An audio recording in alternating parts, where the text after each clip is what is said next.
अस्सलाम वालेकुम everyone, welcome to science with doctor RG. तो लास्ट टाइम हमने 7 ब्रांचेस डिस्कस की थी बायोलॉजी की। आज हम 8 से स्टार्ट करेंगे डेवलपमेंटल बायोलॉजी, जिसे हम एम्ब्रियोलॉजी भी कहते हैं। डेवलपमेंटल बायोलॉजी या एम्ब्रियोलॉजी जो वर्ड ग्रीक वर्ड है एम्ब्रियन, जिसका मतलब होता है एम्ब्रियो। एम्ब्रियो कैसे बनता है? देखिए, मेल का जो रिप्रोडक्टिव सेल होता है वो स्पर्म होता है, फीमेल का जो रिप्रोडक्टिव सेल होता है वो एग होता है। जब स्पर्म और एग आपस में मिलते हैं तो जाइगोट बनाते हैं, और जब जाइगोट में डिवीजन होती है, क्लीवेज होती है, तो उससे एम्ब्रियो बनता है, और एम्ब्रियो बाद में डेवलप होकर उससे बेबी बनता है।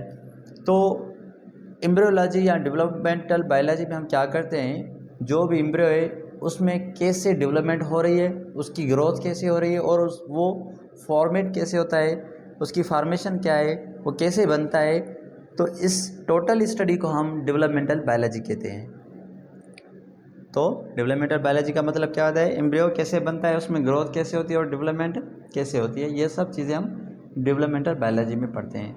नंबर 9 है इन्वायरमेंटल बायोलॉजी। इन्वायरमेंटल बायोलॉजी में हम क्या करते हैं, जो भी लिविंग ऑर्गेनिजम्स है उनका जो भी नॉन लिविंग फैक्टर्स या लिविंग फैक्टर्स जो भी हैं उनके इन्वायरमेंट में, यानी उनके इर्द गिर्द जो भी चीज़ें मौजूद हैं, वो चाहे लिविंग हो या नॉन लिविंग हो, उनसे उनका कौन सा इंटरेक्शन है, कौन सा रिलेशनशिप है, उस रिलेशनशिप की स्टडी को हम इन्वायरमेंटल बायोलॉजी कहते हैं।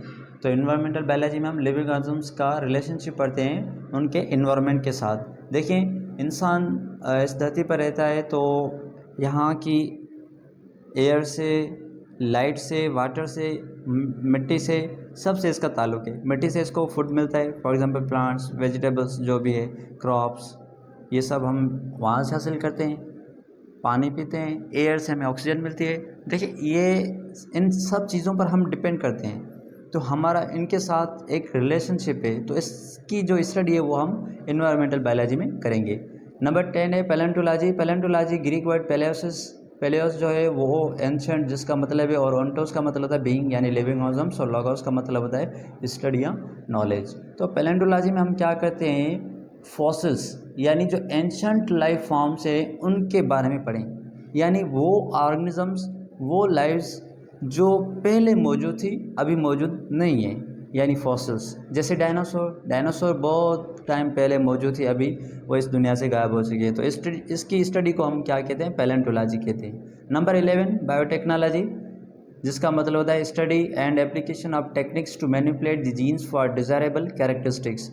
किसी भी ऑर्गेनिज्म में कोई भी कैरेक्टर या कोई भी चीज़ हमें डिज़ायरेबल होती है, या किसी भी प्रोडक्ट को बनाने के लिए हम जीन्स का इस्तेमाल करें, इस टेक्निक की पढ़ाई को, इस टेक्निक की स्टडी को हम बायोटेक्नोलॉजी कहते हैं। जैसे इंसुलिन अगर किसी भी इंसान में नहीं बन रही तो उसे हम क्या करते हैं, बैक्टीरिया में बनाते हैं। बैक्टीरिया का प्लाज्मिड इस्तेमाल करके, उसका डीएनए इस्तेमाल करके हम क्या करते हैं, उसमें इंसुलिन बनाते हैं। यह भी एक टेक्निक है। तो इसकी स्टडी को हम बायोटेक्नोलॉजी कहते हैं। नंबर 11 है सोशियोबायोलॉजी। लातिन वर्ड सोशियर से लिया गया है, जिसका मतलब होता है टू एसोसिएट। तो study of social behaviour and interaction among the living organism, जो भी लिविंग ऑर्गेनिज्म है उनका सोशल बिहेवियर और उनका आपस में क्या इंटरेक्शन है उसके बारे में पढ़ें। तो इसको हम सोशियोबायोलॉजी कहते हैं। और नंबर 13 है पैरासाइटोलॉजी। पैरा ग्रीक वर्ड है दो, पैरा और sitos. Para means beside, sitos means food. तो पैरासाइट क्या होते हैं, वो किसी भी लिविंग ऑर्गेनिज्म के अंदर रहते हैं या उसकी बॉडी के बाहर रहते हैं, उनसे अपना फूड हासिल करते हैं और उल्टा उन्हीं को नुकसान पहुंचाते हैं।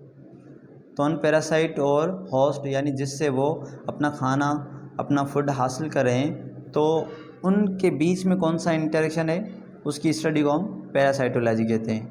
यानी कि हम टोटली पैरासाइट के बारे में पढ़ें कि पैरासाइट की क्या लाइफ साइकिल है, और हर पैरासाइट के अपने अपने हार्म्स होते हैं, तो वो कौन कौन से नुकसान ऑर्गेनिज्म को देता है, ये सब चीज़ें हम पैरासाइटोलॉजी में करते हैं। नंबर 14 है फार्माकोलॉजी, जो ग्रीक वर्ड फार्माकोन से लिया गया है, जिसका मतलब होता है ड्रग या मेडिसिन। तो फार्माकोलॉजी का मतलब क्या होता है, study of drug action on living organism, कि कोई भी मेडिसिन लिविंग ऑर्गेनिज्म्स में कैसे एक्शन करती है, किस मेडिसिन का कौन सा काम है, किस डिजीज़ के लिए इस्तेमाल हो रही है, ये सब हम फार्माकोलॉजी में इस्तेमाल करते हैं, और फार्माकोलॉजी में हम स्टडी करते हैं। नंबर 15 में मॉलिक्यूलर बायोलॉजी। मॉलिक्यूलर बायोलॉजी में हम क्या करते हैं, जो भी ऑर्गेनिक मालिक्यूल है, जो भी मालिक्यूल लिविंग ऑर्गेनिजम्स के अंदर मौजूद हैं, जैसे DNA, RNA, protein, carbohydrate, lipid, इन सब के स्ट्रक्चर, इनके फंक्शन, अच्छा जो सेल्स के स्ट्रक्चर और फंक्शन को बनाते हैं, तो इन मालिक्यूल्स की स्टडी को हम मॉलिक्यूलर बायोलॉजी कहते हैं।